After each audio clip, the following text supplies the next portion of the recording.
Hi guys, welcome to my YouTube channel. Guess where I am?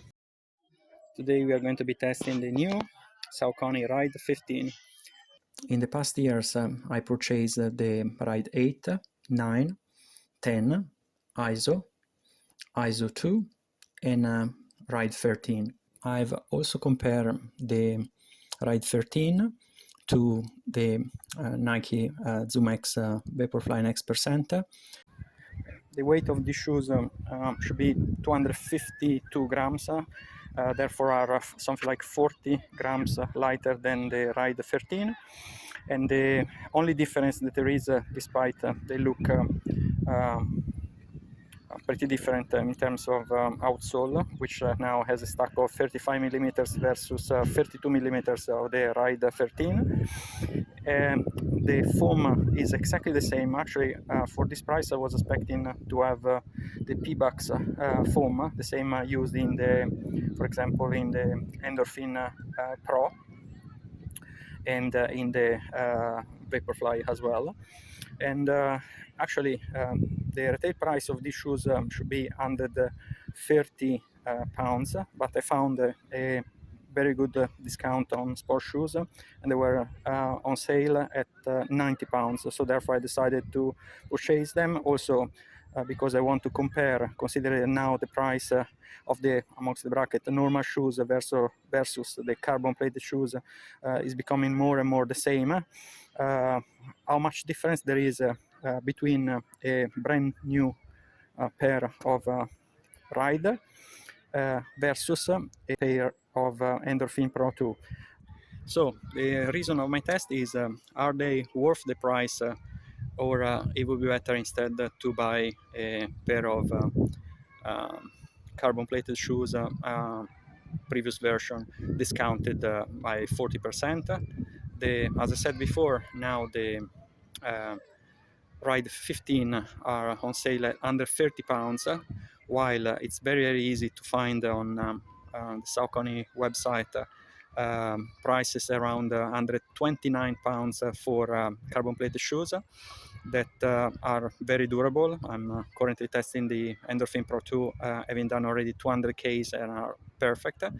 And again, I want to see something like what's the comparison between a pair of brand new Ride 15, which still use EVA foam, so therefore there is no advancement in terms of the material used to make them. But at the same time, I want to see whether or not a pair of brand new shoes actually make the difference. The workout will be always the same, which is 5 times 1K with 2 minutes of rest in between. I've already done the usual 10 minutes to approach the running track, and now I'm going to do just 3 laps, 1.2K, to warm myself up. Shoes are very comfortable,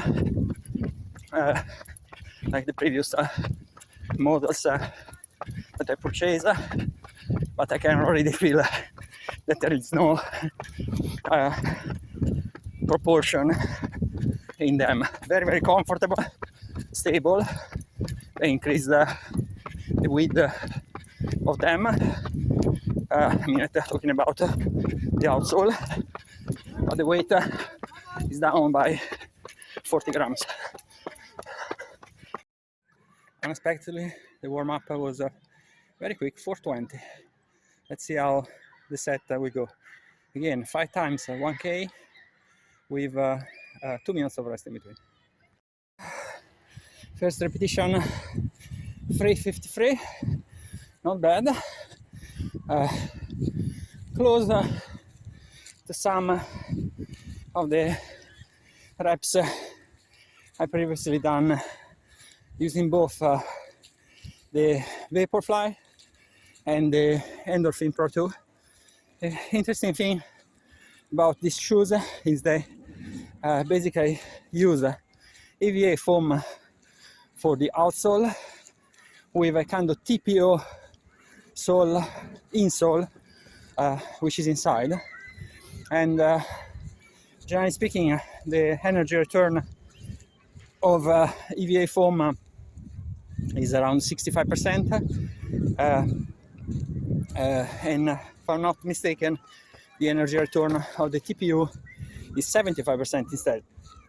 So the combination might work to make you a tiny bit faster, but still, in my opinion, PBA foam is the greater, and also PBA foam in combination of they use the carbon plate, which is going to make less squishy your ride. I mean, in terms of firmness of your stride when you run. Let's see how the second will go. 354, second rep, very steady.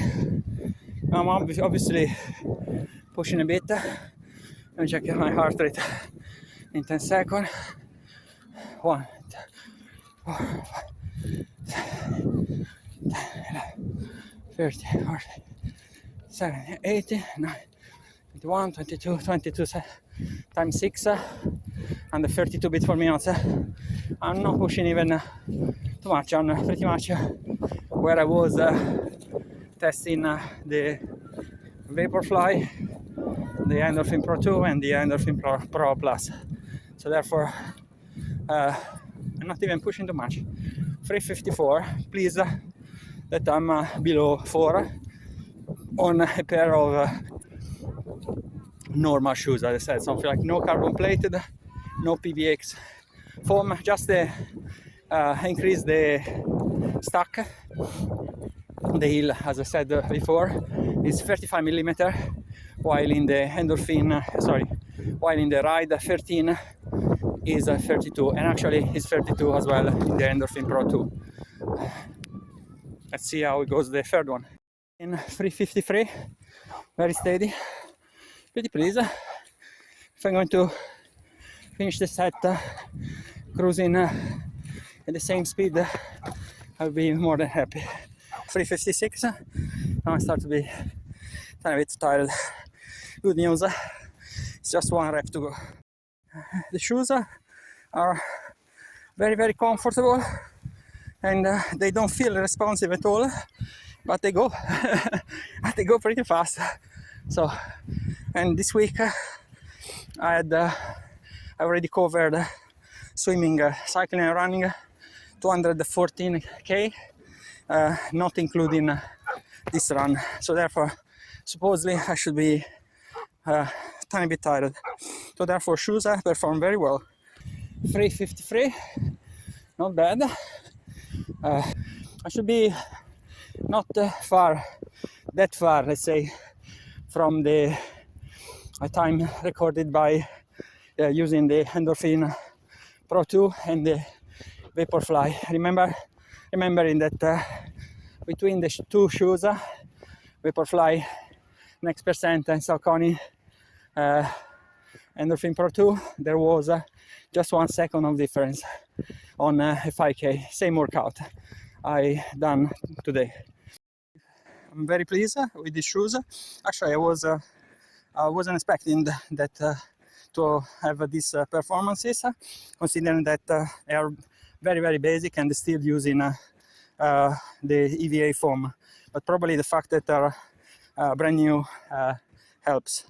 Anyway, these ones are on sale on Sport Shoes website at £90. Of course, always the color, the choice of the color is arguable, but again, you will pay £40 less than the normal retail price, which is under £30, having the choice of the colors you prefer. So basically, today to cover 5k, it took 19 minutes 33 seconds, which means using the shoes that I was 8 seconds slower than the Nike Zoom X Vaporfly, and 7 seconds slower than the Endorphin Pro 2 on a 5k.